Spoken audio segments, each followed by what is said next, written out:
Assalamualaikum warahmatullahi wabarakatuh. Perkenalkan, nama saya Konita Lutfiah dengan NPM 2413052017. Saya di sini akan menampilkan video konseling dengan teknik CBT dan REBT. Konseli merupakan mahasiswa semester 3 yang mengalami kecemasan akademik setiap kali menghadapi tugas yang bersifat evaluatif. Nah, khususnya seperti presentasi dan juga tugas kelompok. Kecemasan tersebut muncul secara spesifik setelah adanya pengumuman tugas dari dosen. Ditandai dengan pikiran otomatis negatif seperti tuntutan harus tampil sempurna dan ketakutan dinilai tidak kompeten oleh orang lain. Pikiran tersebut memicu reaksi jantung berdebar, tangan dingin, dan juga cemas. Lalu memicu emosi negatif seperti takut gagal, serta perilaku maladaptif berupa prokrastinasi dan penghindaran tugas. Permasalahan utama konseli bukan terletak pada kemampuan akademik, melainkan pada keyakinan irasional yang mengaitkan performa akademik dengan nilai diri secara berlebihan. Teknik konseling yang digunakan yaitu Cognitive Behavior Therapy atau CBT dan dipadukan dengan Rational Emotive Behavior Therapy atau REBT.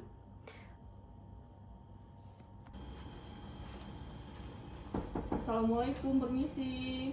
Salam. Silakan masuk, Mbak. Mbak, silakan duduk.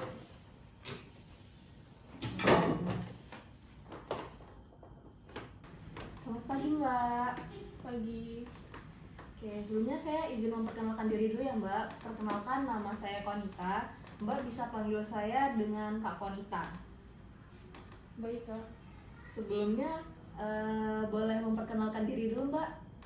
Saya Caca dari Sukarami. Selamat pagi, Mbak Caca. Terima kasih sudah datang hari ini ya, Mbak Caca. Nah, sebelum kita mulai, saya ingin menjelaskan bahwa sesi ini bersifat rahasia dan bertujuan untuk membantu masalah yang sedang Mbak Caca alami.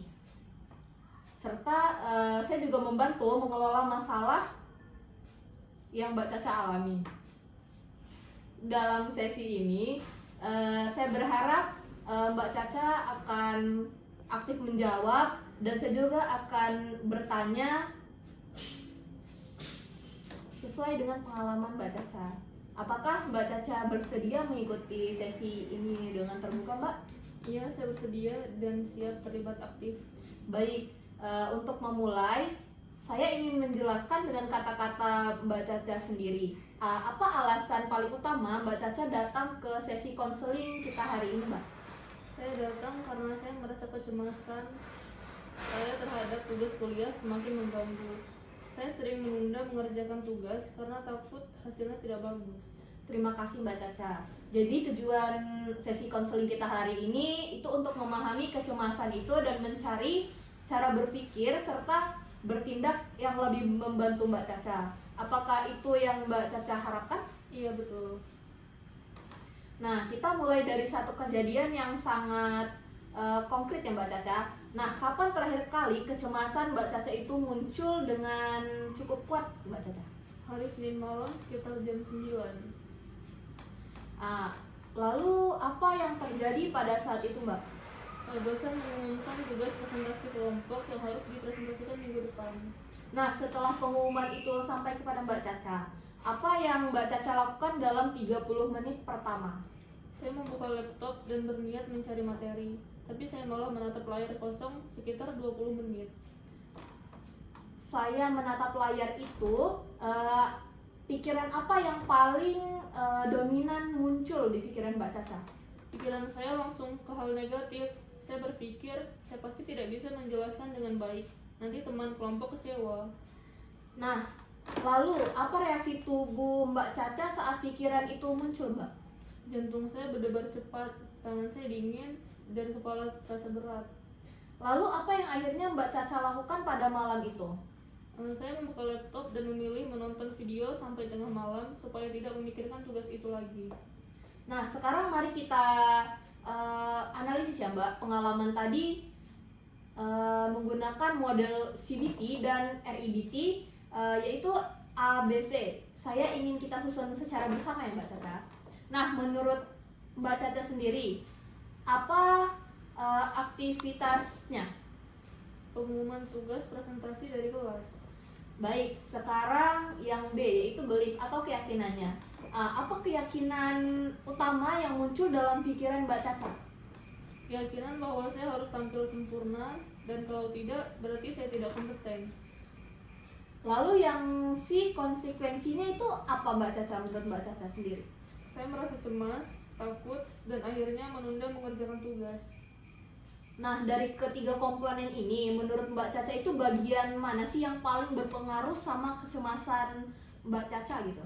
Bagian B, pikiran dan keyakinan saya. Oke.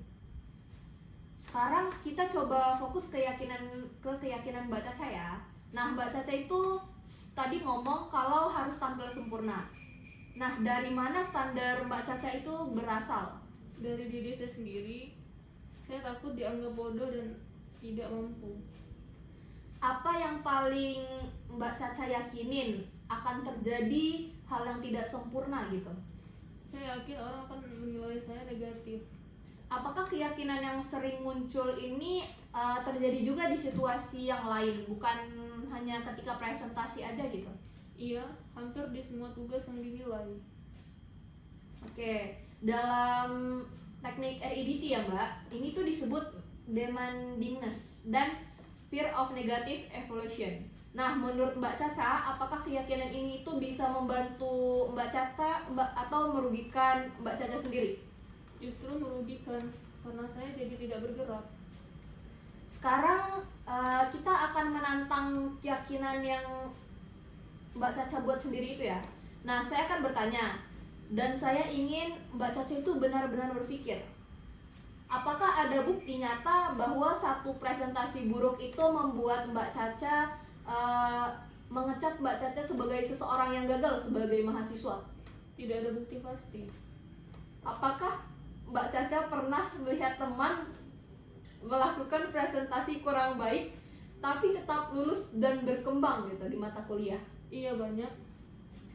Nah, jika keyakinan harus sempurna ini terus Mbak Caca pegang, apa dampak dalam jangka panjang kira-kira buat Mbak Caca sendiri? Saya akan terus cemas dan tidak berkembang. Betul sekali Mbak Caca. Oke, coba kita sekarang menantang giliran pikiran Mbak Caca sendiri ya. Apa alternatif pikiran yang lebih rasional gitu menurut Mbak Caca? Saya tidak boleh sempurna. Saya boleh tidak sempurna dan tetap belajar. Oke, mari kita coba rumuskan pikiran baru Mbak Caca ini secara bersama ya Mbak. Nah, pikiran lama Mbak Caca ini kan, jika saya tidak sempurna itu berarti saya tidak kompeten ya. Nah, coba kita buat versi baru itu yang lebih masuk akal, yang lebih rasional gitu Mbak Caca. Saya ingin tampil baik, tapi kesalahan tidak menentukan nilai diri saya. Nah, coba Mbak Caca ucapkan kalimat itu secara perlahan gitu. Saya ingin tampil baik, tapi kesalahan tidak menentukan nilai diri saya. Bagus sekali Mbak Caca. Nah, apa perubahan perasaan yang Mbak Caca sekarang rasakan? Saya merasa lebih tenang dan tidak setegang sebelumnya. Nah, coba sekarang kita masuk ke perilakunya ya Mbak. Jika perasaan dan pikiran baru ini Mbak terapkan gitu, perilaku apa sih yang harusnya Mbak Caca itu ubah? Saya harus mulai mengerjakan tugas meski masih merasa cemas. Oke, mari kita buat rencana yang konkret. Apa langkah pertama yang realistis menurut Mbak Caca kira-kira? Membaca materi selama 25 menit tanpa menuntut hasil yang sempurna. Oke, jika di tengah belajar itu muncul pikiran Mbak Caca yang lama, apa yang kira-kira akan Mbak Caca lakukan? Saya akan mengingatkan diri bahwa kecemasan tidak berarti saya tidak mampu. Baik. Sekarang saya ingin Mbak Caca merefleksikan diri ya. Apa pola lama yang selama ini menjebak diri Mbak Caca gitu? Saya menuntut diri terlalu tinggi, lalu menghukum diri sendiri. Nah, dan pola baru apa yang ingin Mbak Caca bangun sekarang?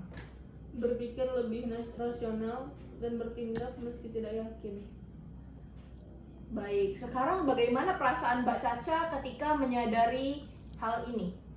Saya merasa lebih berdaya dan punya kontrol. Hari ini Mbak Caca sangat aktif dan juga reflektif ya. Saya sangat mengapresiasi itu Mbak Caca, terima kasih. Itu kunci utama dari perubahan ya Mbak Caca. Apa satu hal yang paling penting yang bisa Mbak Caca bawa dari sesi konseling kita hari ini Mbak? Bahwa kecemasan saya berasal dari cara saya menilai diri sendiri, bukan dari tugasnya. Sangat baik sekali Mbak Caca. Di sesi berikutnya kita akan mengevaluasi bagaimana rencana yang sudah kita buat ini berjalan dengan lancar ya Mbak. Terima kasih atas keterbukaan dan keaktifan Mbak Caca menjawab hari ini. Saya sangat berterima kasih dan mengapresiasi sekali Mbak. Terima kasih. Sesi ini saya rasa sangat membantu.